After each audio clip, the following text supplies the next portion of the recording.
자, 그러면 우리 이제 공법이론 과목 한번 들어가 보죠. 뭐 이게 시간이 좀 없으니까. 자, 우리 그 14페이지를 좀 한번 좀 보실래요? 14페이지. 자, 일단 요 얇은 교재 14페이지. 이거 없으신 분도 계시네요. 이거 그냥 한번 청강하러 오신 건가요? 한번 들어보. 청강 오신 분은 들어보시고 제가 오늘 강의하는 것 중에 한 반만 알아들으시면 돼요. 반만. 너무 처음에는 어렵게 생각하실 필요는 없는데.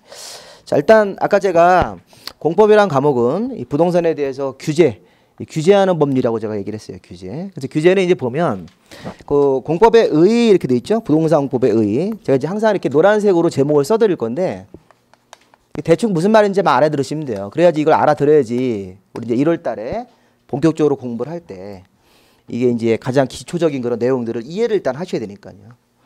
자, 부동산 공법이란 과목은 이게 의라고 되어 있는데 한마디로 규제하는 법률이다 이렇게. 근데 우리나라는 이 부동산에 대해서 근데 부동산이라는 게 뭐예요? 부동산 그러면 토지하고 건물이죠. 토지하고 건물. 그럼 이제 우리나라는 토지하고 건물을 별도로 따로따로 이렇게 매매를 할 수 있죠. 우리 그런 특징들부터.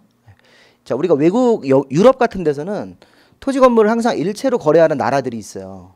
대표적으로 영국 같은 나라는 토지 건물을 일체로 거래를 한다고 하더라고요. 일체로. 요즘엔 좀 이제 그게 좀 완화가 돼서 일부 예외가 있다고 하는데 토지 건물을 일체로 거래하면 어떤 차이가 있냐면 여기 보면 공시법이 등기부라는 것도 등기부도 우리나라는 토지 등기부하고 건물 등기부가 별도로 돼 있죠. 그렇죠? 그래서 이런 현상이 생기죠. 우리나라에서는 이를 한번 생각해 보세요. 이 토지가 있었는데 토지 소유자가 이제 갑이고 토지 소유자가 여기 이제 4층짜리 무슨 건물이 하나 있었는데 건물도 갑소유입니다. 이렇게. 우리 이런 거를 이제 민법 시간에 많이 이런 그림을 배우실 거예요.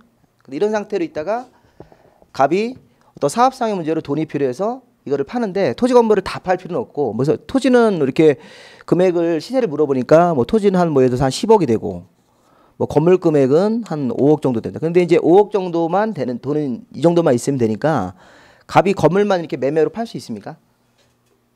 팔 수 있겠죠? 아니 우리나라 팔 수 있는데 팔 수 있어요. 네, 팔 수 있다. 제가 토지 건물을 따로따로 매매할 수 있다. 금방 말씀드렸잖아요. 이렇게. 그러면 이렇게 보면 이게 건물 소유자가 이제 을이라는 사람으로 바뀌죠. 이렇게 바뀌어요. 이렇게 돼버리면 토지 소유자는 갑이고 이 건물 소유자는 을이 돼버리면 어떤 색이 되면 지금 남의 땅에다 건물을 지은 상황이 되는 거죠. 이렇게 되면 이제 이게 토지를 이용해야 되는 권리가 생기는 거예요. 이런 거를 우리가 뭐라 하냐면 이제 지상권. 토지를 이용할 수 있는 권리가 자동적으로 생기게 돼 있습니다. 이렇게 돼 있습니다. 원래 같은 사람이 소유하고 있다가 이걸 이제 건물만 을한테 팔아버리면 자동적으로 법정 지상권이라는 게 생겨요. 법정 지상권. 이게 무슨 말인지 이해하시겠어요? 그러니까 이런 현상을 우리가 이제 민법에서 배우시는 거예요. 민법에서 좀 어려운 거 처음부터 어렵게 배웠는데 그러니까 이런 현상이 생긴다고 우리나라에서. 그러면 우리 이제 공법에서는 이런 걸 배우는 게 아니라는 거예요. 공법에서 이런 걸 배우는 게 아니라 이렇게 매매하는 과정에서 여러 가지 규제가 있어요. 규제. 토지를 매매하든 건물을 매매하든 간에 이렇게 매매하는 과정에서 각종 규제를 한다고요. 규제. 매매하는 과정에서 세금도 내야 됩니까? 내야 되겠죠. 세금도. 또 이 중개사가 이 중간에 중개를 하겠죠. 이 병해라는 중개사가 들어가서 갑하고 을하고 이제 거래하는 과정에서 중개를 하고 중개 수수료를 받고 이런 거. 중개 수수료를 지나치게 많이 받으면 안 되잖아요. 우리 실무에서는 그런 일이 생겨요. 실무에서 어떤 일이 생기냐면 원래 중개를 하면 중개 수수료가 법으로 정해져 있는 중개 수수료가 요율표가 있기 때문에 중개 수수료를 600만 원만 받아야 되는데 1000만 원을 받아. 이렇게 되면 초과 수수료를 받은 거죠. 그런 건 이제 이 중개사법에 따라서 각종 제재를 받고 또 경우에 따라서는 처벌도 받게 돼 있고 이렇게 되는 거죠. 그런 게 이제 중개사법에서 배우시는 내용들이고 이제 이런 매매하는 과정에서 그 여러 가지 이제 등기부 같은 걸 떼봐가지고 이제 여기 건물 자체 저당 같은 게 잡혀 있는 이런 것도 확인도 하게 되고 공시법에서 배우시는 거고 또 세금 관계도 잘 계산해서 우리 매매하면 내야 되는 세금이 무슨 세금이 있어요? 취득세도 매매하는 과정에서 이제 파는 사람이 내야 되는 세금이 있고 사는 사람이 내야 되는 세금이 있죠. 대표적으로 이제 파는 사람은 양도소득세라는 게 있겠죠. 양도소득세. 그래서 이제 이 건물의 이 취득 시점에 어떤 매매가라는 걸 통해서 산정을 해가지고 이제 파는 금액하고 이제 시세 차익이 생기며 그래서 이제 이걸 건물을 짓는데 짓는 비용이 한 3억 들었다. 근데 파는 금액은 지금 5억에 팔았다는 거죠. 그럼 2억이라는 시세 차익이 생겼을 때 거기에 대해서 일정한 세금을 이제 공제할 걸 공제하고 세금을 내야 되는 거고. 또 여기 이 을은 이 건물을 샀어요. 샀으면 이제 취득세라는 것도 내야 되는 거고. 자, 이런 걸 우리가 이제 먼저 이렇게 배우시는 거 2차 과목에서 세법, 중개사법에서 이렇게. 근데 이제 공법에서는 이 건물 같은 거를 매매할 때, 건물 같은 걸 매매할 때 각종 또 규제가 있고 또 토지 같은 것들을 매매할 때도 각종 규제가 있다는 거예요. 매매하는 과정에서도 여러 가지 규제가 있습니다. 그래서 이런 규제에 대한 현상을 배우는 게 이제 부동산 공법이라고 생각을 하시면 돼요. 그래서 한마디로 이렇게 공법은 규제법이다. 근데 규제의 내용이 이제 뭔지는 이제 앞으로 자세하게 이제 배우셔야 돼요, 우리가. 단순하게 예를 들어서 이런 경우가 있어요. 지금 제가 건물을 매매한다고 그랬지만 이 토지를 매매하는 경우도 있겠죠, 토지. 아니면 토지 건물을 동시에 이렇게 매매할 수도 있어요. 근데 매매할 때 우리나라는 이런 제도가 있어요. 토지 거래 허가 구역이라는 게 있습니다. 토지 거래 허가 구역. 그대로 읽으시면 돼요. 토지를 거래, 매매 계약하기 전에 미리 뭘 받아야 된다. 허가를 받아야 된다. 이렇게. 관청한테 가서 내가 내 땅을 매매하는데 허가를 받으라는 거예요. 왜? 토지에 대해서 투기적인 거래가 있기 때문에. 토지 가격이 막 급등을 하고 이런 적이 있습니다. 대표적으로 어떤 데가 있으면 세종시 같은데. 우리 세종시라든가 평창 같은 데서는 여기 도쿄올림픽 개최하고 여기가 이제 많이 이제 개발 그런 현상이 생기고 세종시도 요즘에 계속 개발을 하고 있지 않습니까? 세종시가. 그러면 이런 지역들은 단기간에 이제 막 땅값이 급등하니까 이제 서로의 땅을 사가지고 그 시세 차익을 이제 얻으려고 하는 사람들이 있지 않습니까? 그럼 그런 거를 이렇게 먹는 사람들은 나쁜 사람들이에요? 우리 이제 그런 생각을 버리셔야 돼요, 그렇죠? 나쁜 사람이 아니죠. 그런 땅을 찾아가지고 제대로 투자를 해서 우리가 그 시세 차익을 먹어야죠. 그거 가만히 보고 계실 거예요, 그죠? 보고 계시면 안 되죠. 그 이쁜 여자가 있으면 내가 그 이쁜 여자랑 연애해가지고 내가 결혼해야지. 안 그러면 다른 사람이 채가잖아요. 그거랑 똑같은 거 해가지고. 어쨌든 우리가 토지거래 허가구역이라는 것은 토지를 그렇게 이제 이게 근데 우리나라 이게 전국적으로 다 하는 건 아니고 이제 일정 지역에서만 하겠죠. 일정 지역. 우리나라 전국적으로 다 하진 않아요. 우리나라에서 전체 이제 남한 면적 중에 한 이게 많이 이제 면적이 줄었는데 한 4% 정도가 그러니까 이런 대표적 세종시 같은 데라든가 뭐 평창 같은데 또 광주 지역도 일부 그런 지역들이 있어요. 무슨 뭐 아시아 문화 공원 이런 거 만들고 이런 데가 허가구역을 이렇게 지정을 해요. 지정을 하면 거기서 토지를 매매 계약하기 전에 관청한테 가서 허가를 받으셔야 돼요. 그럼 제가 이제 하고 싶은 말은 뭐냐면 항상 공법에서는 관청이 나와요. 관청. 이 관청이 주어입니다. 관청. 이 관청은 무조건 외우셔야 돼요. 관청 거기 보시면 여러분 교재에서 15페이지를 보세요. 제가 관청이란 말을 좀 썼는데 원래 정확한 표현은 행정청이라고 하죠. 행정청. 그 행정청이라고 하기도 하고 그럼 행정청이 거기 이제 그 참고라는 거를 보시면 돼요. 참고. 네, 참고가 원래 이제 그게 핵심이 되는 건데 참고라기 제목을 붙이기보다는 핵심입니다. 핵심. 그게 보면 거기 국토교통부 장관, 농림축산식품부 이런 데가 행정단위라고 일단 행정단위라고 하는데 우리 거기다가 국가라고 이렇게 써요. 국가. 국토교통부하고 농림축산식품부. 이게 이제 우리가 중앙부처라고 그래서 우리나라의 그 행정단위는 국가하고 지방자치단체라는 데가 있습니다.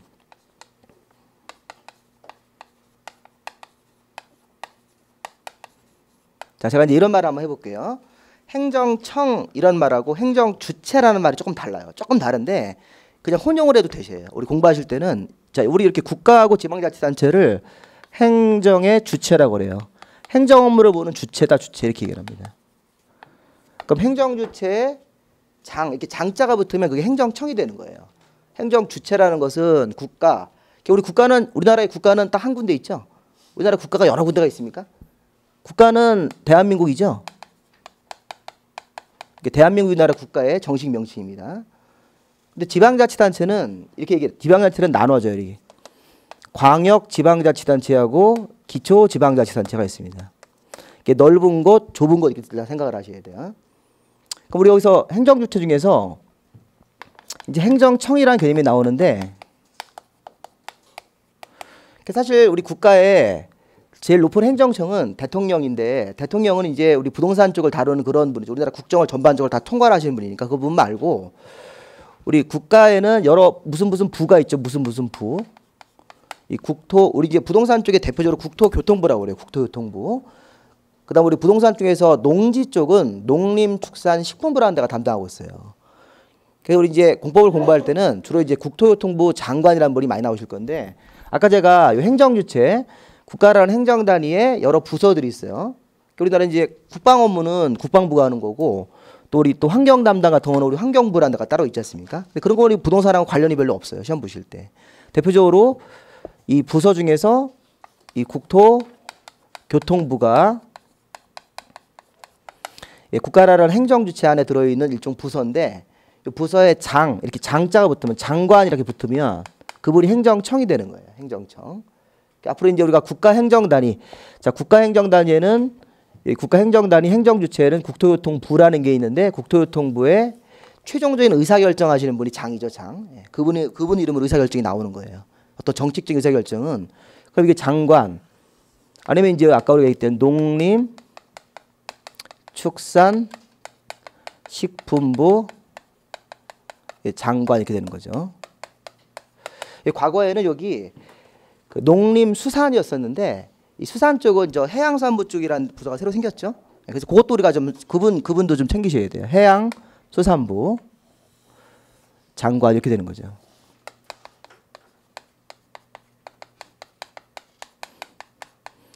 우리 공법 공부할 때는 요 세 부서의 장관들이 국가행정청 이렇게 부릅니다. 국가행정청. 이 국가라는 행정 단위가 있는데, 행정 단위에 각각 부서가 있고, 그 부서에 최종 의사결정하시는 장관이 계신 거예요. 이렇게. 앞으로 이제 이분들은 우리가 이제 줄여서 이렇게 부르실 거예요. 이렇게 약칭으로 이렇게 국자를 쓰시고 가로를 이렇게 묶으시면 돼요. 요거는 요 농자를 따서 이렇게 농림 이렇게. 이분들은 보통 이렇게 많이 해요. 다 쓰면 너무 이제 명칭 자체가 기니까. 자, 그럼 우리가 국가라는 행정 주체, 거기 국토교통부 장관이라는 행정청 밑에는 누가 있습니까? 이제 지방자치단체라는 또 세부 행정단위로 또 나눠지는 거죠, 우리나라가. 우리 지금 선거할 때 좀 있으면 이제 내년이 되면 국회의원 선거도 하고, 또 좀 있으면 이제 지방선거도 하지 않습니까? 이렇게 하는데, 우리 그 광역 지방자치단체가 어디입니까? 광역, 이거 잘 보셔야 돼요. 광역지방자치단체하고 기초지방자치단체, 이거 좀 헷갈리는데, 제가 이런 말을 좀 하고 싶은 거예요. 성남시하고 서울시하고 같은 거예요, 틀린 거예요, 서열이? 성남시하고 그 서울특별시하고 이렇게 어디 밥 먹으러 갔을 때 같은 자리에 앉아야 돼요? 성남시장님이 뒤에 앉아야 돼요? 뒤에 앉아야 되는 거죠. 제가 이제 그 얘기를 하고 싶은 거예요. 이게 의전이라고 그래서 우리 행정청들은 그 의전, 그 책상이라든가 그 의자가 되게 중요한 겁니다. 어디 앉냐에 따라서. 왜냐하면 성남시장님은 기초고 서울특별시장님은 광역이죠. 그러면 서울특별시장님하고 경기도지사님은 같은 의자 않습니까? 앉는 거죠. 이거예요, 이거. 이거를 오늘 갖고 가요. 이거를 모르시면 공부를 못 해요.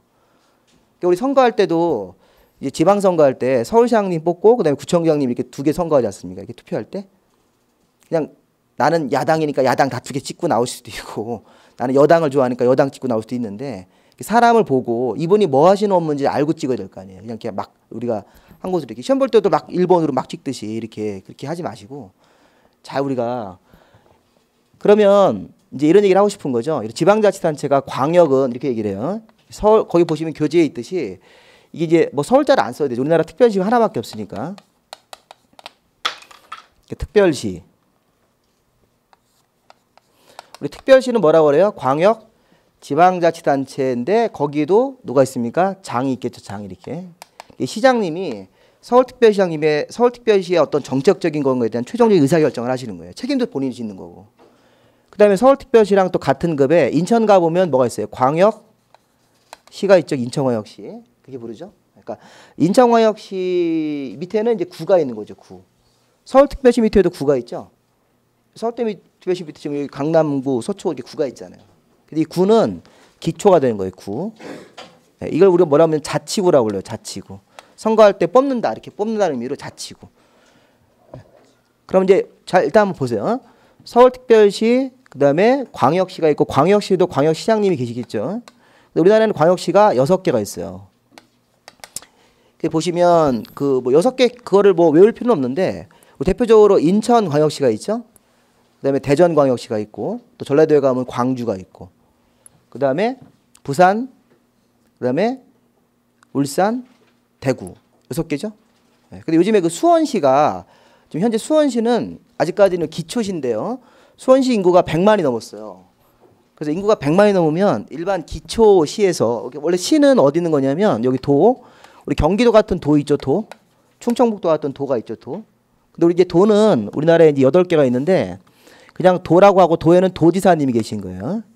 우리 경기도 밑에 원래 수원시라는 시가 있어요. 시 이렇게. 시가 있고 그 밑에 이제 군이라는 행정단위가 또 있어요. 거기 이제 시장하고 군수들이 있겠죠, 이렇게. 이분들이 이제 행정청들이 되는 거예요. 행정. 기초행정청, 이분은 광역행정청이 되는 거예요. 수원시가 현재 요게 요시예요. 수원시는 현재 기초 지방자치단체인 행정단위고 거기 수원시장님은 기초행정청이에요. 근데 이제 수원시가 인구가 이제 굉장히 커지다 보니까 이 수원시가 광역시로 승격을 해달라 이렇게 그렇게 이제 그 건의를 해요. 그 건의 어디다 하는 거냐면 국가행정부서 중에 행정자치부라는 행정부서가 있죠. 이쪽 우리 부동산 공부할 때는 별로 중요하진 않아요. 여기 공시법 할 때는 조금 나올 건데 공시할 때는 행정자치부 장관님이 조금 나오세요. 지적법 시간 때문에. 근데 이제 수원시가 아직 승격이 안 되고 있어요. 근데 이제 조만간에 수원시가 광역시로 승격이 되면 이쪽으로 올라가는 거예요. 그러니까 수원시는 충분히 그럴 수 있는 어떤 그 도시의 어떤 세가 있는 거죠. 인구도 많이 이제 모여 있고 그러니까 이게 인구가 100만 돼. 그래서 수원시가 울산시보다 인구가 더 많아요. 울산시는 현재 광역시잖아요. 그래서 이제 수원시 주민들이 계속 이제 그런 것들이 굉장히 그 도시민들 어떤 그 목표죠. 승격을 하면 이제 지원금도 국가에서 많이 나오고 뭐 그런 측면이 있다고 하시더라고요. 그 중요한 그게 아니라 일단 우리가 광역시는 서울특별시가 있고 그다음에 광역시라는 데 이렇게 광역지방자치단체는 서울시, 광역시, 그다음에 그냥 도가 있고. 근데 우리나라는 특이하게 우리 세종시를 뭐라 부릅니까? 세종시 이렇게 불러요. 특별 이걸 자치시라고 불러요. 자치시. 세종특별자치시도 우리 서열상 광역으로 봐주는 거예요. 그러면 제주도는 또 뭐라고 했습니까? 제주는 특별 자치도 이렇게 부릅니다. 그냥 도가 아니라 특별자치도 또 이 서울은 특별시인데 또 세종시는 또 별도로 특별자치시 이렇게 또 부르죠. 자치시. 그래서 이제 세종 같은 경우는 특별자치시장이 되는 거고 제주도 같은 경우는 특별자치도지사라고 그러는 겁니다. 그러면 일단 제일 중요한 게 이거예요. 우리나라에 서울특별시도 있고 또 6대 광역시도 있고 이 도는 또 8개 도 정도가 있죠. 이렇게. 참고로 아마 알아두시면 되겠고 세종특별자치시도 이렇게 있고 특별자치도지사도 있는데 자 이분들은 우리가 이제 중요한 게 이거예요. 약칭으로 쓰여야 돼. 약칭으로. 너무 이게 길지 않습니까? 특별시장, 광역시장, 도지사, 특별자치시장, 특별자치도지사 이렇게 쓰려면 너무 이게 기니까 숨차잖아요. 이렇게 쓴다고요. 시도지사라고 쓴다고 이렇게. 시도지사 이렇게 쓰는 거예요. 속으로 같이 따라 읽으셔야 돼요. 그러면 지금 여기 도지사님이랑 같이 옆에 있는 시장님은 누굴 얘기하는 거예요? 여기 도지사라는 개념은 요 도지사님 당연히 들어가고 여기 특별자치도지사도 여기 들어간다는 개념이에요. 그리고 여기 시장님에는 서울특별시, 광역시, 그다음에 여기 특별자치시장님까지가 다 여기 포함된다는 뜻이에요. 그러면 이제 중요한 건 이거예요. 여기 보시면 요 시도지사라는 개념하고 여기 좀 전에 이제 제가 광역시장님 밑에는 이제 뭐가 있어요? 기초지방자치단체가 있고, 근데 기초는 여기 보십시오. 서울특별시 밑에는 구가 있어요. 구. 그냥 구라고 하셔도 돼요. 구. 근데 이 구를 보다 정확한 행정명칭은 자치구라고 부르는데 선거할 때 뽑는 거기 때문에 구청장님도. 그럼 여기 구청장이 계실 거고, 우리 인천 같은 광역시에는 이 구도 있고 구청장도 있고 인천에는 특이하게 군도 있어요. 군. 그래서 군수도 있습니다. 밑에. 우리 인천광역시 밑에 있는 군이 어떤 군이 있어요? 우리 해병대 근무하고 있는 인천광역시 거기 강화군 같은 데 있죠. 강화군. 그쪽에서 이제 근무하신 분들은 그런 강화군, 그다음에 옹진군 같은 거 이런데 대표적으로 인천광역시도 보통 구청장, 인천광역시 남구, 뭐 서구 이렇게 구가 있으니까 그 하급행정관청이 이제 구가 있는데 군 같은 게 근데 서울특별시 밑에는 군은 없어요. 그렇죠? 서울특별시 밑에는 우리가 25개 구밖에 없지 않습니까? 구. 서울은 이제 완전 도시화가 돼 있으니까 군 단위는 인정하지 않아요. 근데 문제는 이제 자치구청장, 여기 구청장이 있는 거고 이건 뭐 지워도 됩니다. 그다음에 일반 도 밑에는 아까 우리 경기도 밑에 경기도 생각하시면 돼요. 경기도 뭐 수원시, 용인시 같은데 그다음에 또 경기도 밑에 무슨 뭐 여주, 군 이런 군 같은 데가 있으니까 시장과 군. 그럼 이제 보세요. 여기서 여기 뭐 이 밑에는 누가 있는지는 알 필요 없습니다. 이거는 별로 중요한 개념은 아니니까.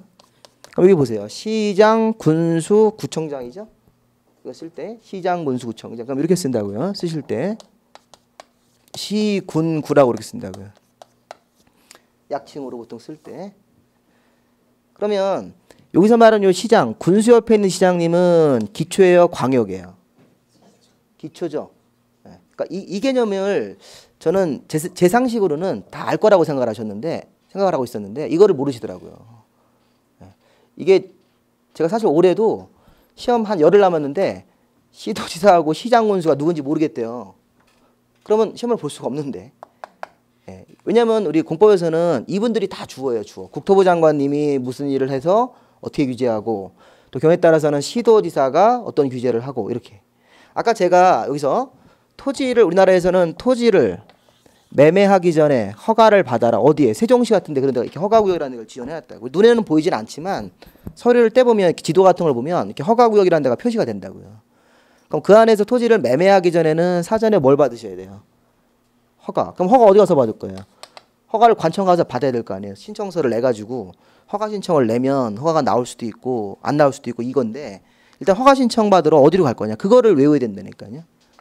그게 공법의 본질이에요. 본질. 그러니까 이제 어렵죠. 이 관청이 이제 이게 간단하게 이렇게 딱 정리만 돼 있으면 좋은데 여러 규제가 있으니까 이게 조금 어렵습니다. 그런데 자꾸 숙달을 해야 돼요. 이렇게 반복이 제일 중요합니다. 반복 학습을 하면 그게 이제 익죠. 우리 몸에 이제 체화가 되죠.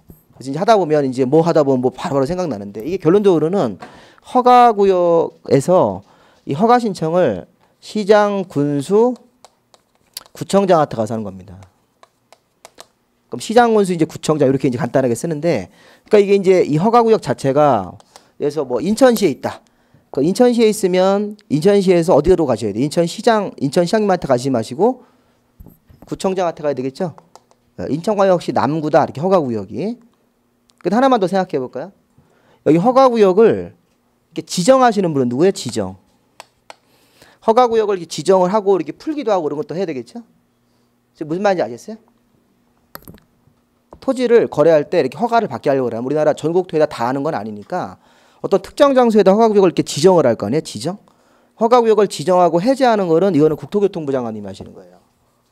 허가구역을 이렇게 이걸 지정한다고 하고 요거는 이제 허가를 받는다. 이렇게 허가 신청을 낸다. 시군구청장에게. 그래서 허가구역을 지정하시는 분은 보시면 허가구역을 지정하시는 분은 요거는 국토부 장관님이나 경우에 따라서는 시도지사가 해요. 이렇게. 요건 두 명이 다 할 수 있어요. 그럼 아까 이 국토부 장관님은 국가예요, 광역이에요, 기초예요. 국가 행정청인 국토부 장관님이 허가구역을 지정을 하고 해제하는 걸 할 수도 있고 아니면 여기 시도지사가 누굽니까? 요 시장님이 누구 얘기하는 거야? 아까 제가 인천시라고 했으니까 지금 인천시, 인천광역시, 여기 남구다 남구. 인천광역시 남구에 어떤 개발 계획이 발표됐다. 그러면 이제 뭐 거기 막 땅값이 막 올라간다고 이렇게. 국가가 개발한다고 발표하면 거기 땅값이 당연히 올라갈 거 아닙니까? 이렇게. 그럼 거기 허가구역 같은 거를 지정을 한다고요. 토지를 마음대로 사고 팔지 못하도록 하기 위해서. 투기적 이익을 얻는 것들을 이제 예방하기 위해서. 그럼 이렇게 인천광역시 남구에다가 허가구역을 지정하는 건 남구청장이 지정하는 게 아니라 남구청장님은 허가를 내주는 관청이고 여기 인천시장님 같은 분이 여기 이제 경기도지사는 개입하면 안 돼요. 이게 시도지사라고 했지만 여기가 이제 관할이 인천이니까 도지사님은 고려하지 않고 인천시장님이나 국토부 장관님이 허가구역을 지정을 하는데 이제 그 구분은 어떻게 하는 거냐면 규모가 좀 크면 국토부 장관님이 한다고 생각하시면 되고 규모가 좀 작으면 원래 정확한 표현은 이게 이제 걸치면 국토부 장관님이 하는 거고 이제 이게 한 군데에서 이렇게 걸치지 않고 하나의 구 내에서만 하면 시도지사가 하는 건데 그런 건 나중에 배우셔도 되고요. 일단 규모가 좀 크면 장관님이 한다고 생각하셔도 돼요. 근데 규모가 좀 작으면 인천시장님이 허가구역을 지정을 하고 허가구역을 지정하시는 분이 허가구역을 해제도 하고 이렇게. 그럼 허가구역이 지정됐어요? 한 달 뒤에 토지를 이제 팔고 싶은 사람이 있어요. 내가 매매하고 싶다. 이 땅을 좀 팔고 싶다. 땅값이 많이 올랐으니까 그 땅을 좀 팔아서 우리 아들 요번에 대학교 들어가는데 등록금도 좀 내야 되고 이런 거 그렇게 할 수 있지 않습니까? 세금도 내야 되고 또 필요하면 그럼 그런 것들은 허가 신청을 매매계약 쓰기 전에 허가 신청을 누구한테 가서 해줘야 돼요? 시군 구니까 여기 관할이 인천광역시 남구기 때문에 여기는 시장 군수를 적용하지 말고 구청장을 적용해야 되겠죠? 무슨 말인지 아시겠어요? 아니면 아까처럼 강원도 평창이면 어떻게 해야 돼요? 강원도 평창. 여기가 강원도 여기 평창군이다 이렇게. 강원도 평창군의 일정 장소도 거기 동계올림픽 개최하는 장소 있지 않습니까? 네, 거기도 허가구역이라는 것을 일단 지정을 먼저 해야 되겠죠. 지정. 지정은 누가 해주셔야 돼요? 똑같이 국토교통부 장관님이나 시도지사인데 지금 여기는 이제 시도사를 적용을 할 때 여기 강원도니까 누굴 적용하셔야 돼요?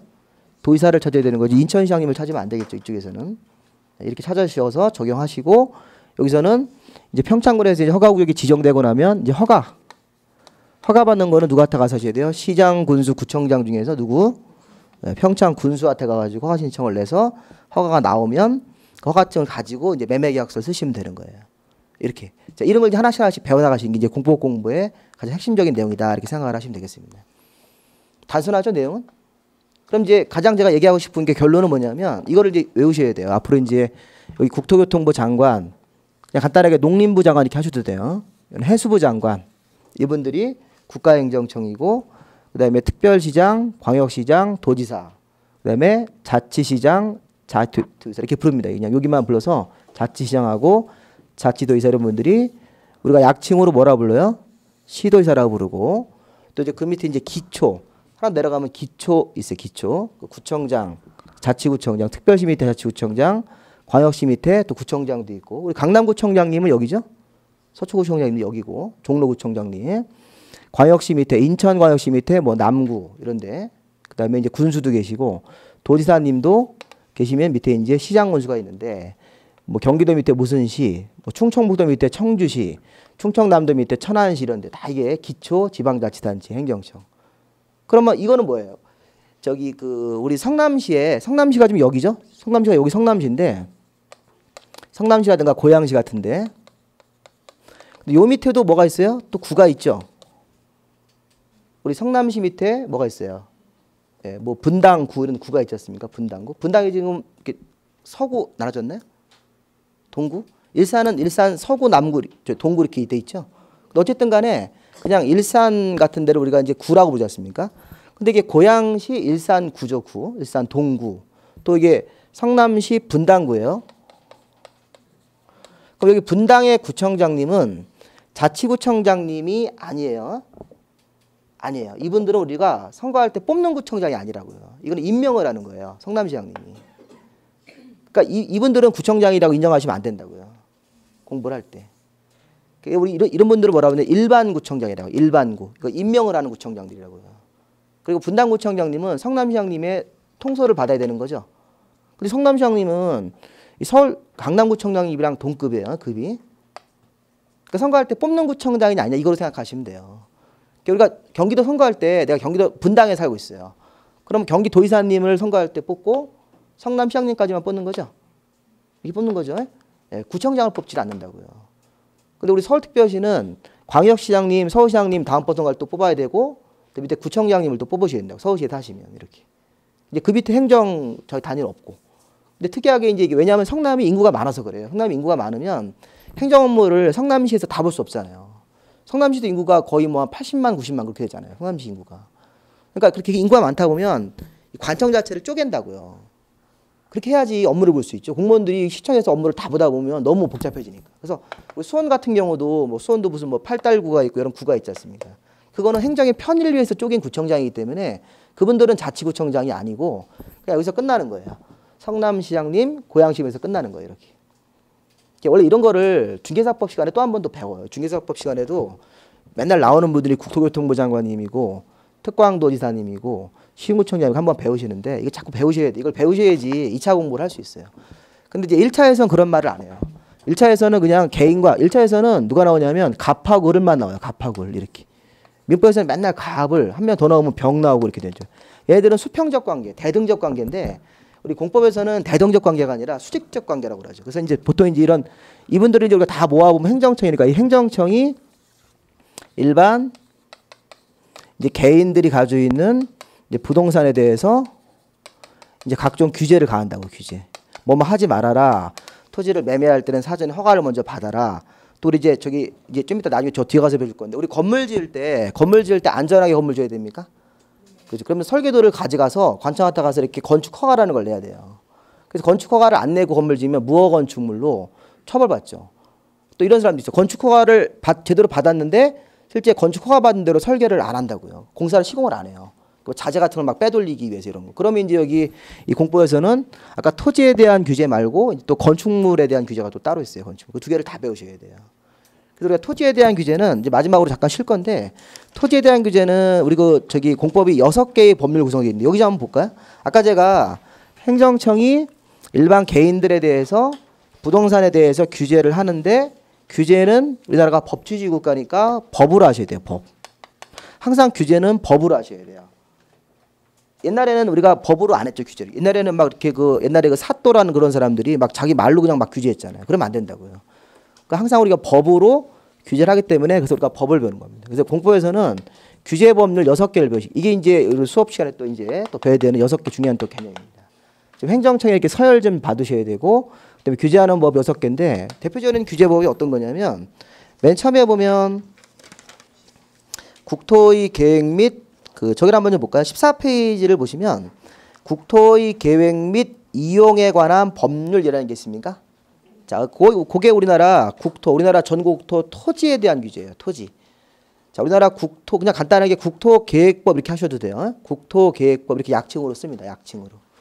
그럼 국토계획법은 우리나라 국토 토지에 대해서 규제하고 거기 도시개발법이나 정비법 이런 것들은 나중에 배우셔도 되고 거기 농지법도 마찬가지고요. 건축법, 주택법이라는 게 있죠. 네, 건축법, 주택법이라는 게 그게 건물을 지을 때 규제하는 건데 이 주택법은 주로 이제 아파트 같은 걸 지을 때 따로 이렇게 별도로 법을 하나 따로 만든 거예요. 아파트 같은 걸 지을 때 주택법이라는 법을 통해서 규제를 받는 거고 그 이외의 건물들은 이 건축법이라고 생각하시면 돼요. 건축법. 이 학원 건물 이거 건축물이죠. 그렇죠? 그럼 이 학원 건물도 건물을 이제 처음에 이 학원 건물이 올라가기 전에 신축하기 전에 건축허가라는 거를 다 받아서 낸 거라고. 그래서 이제 여기 학원 건물 관리사무소 가 보면 그 건축허가를 언제 받았다는 소리가 다 있다고요. 이렇게 그런 걸 이제 통해서 이제 우리가 하나씩 이제 공법의 내용들을 공부를 해나가시면 되겠습니다. 자, 우리 이제 첫 시간인데 이렇게 행정청은 꼭 구분해 놓으셔야 돼요. 해 놓으셔야 되고, 자, 우리 잠깐 쉬었다가 오늘 이제 또 계속 쉬엄쉬엄 가면서 용어들을 하나씩 파악하겠습니다. 잠깐 쉬었다가 하겠습니다.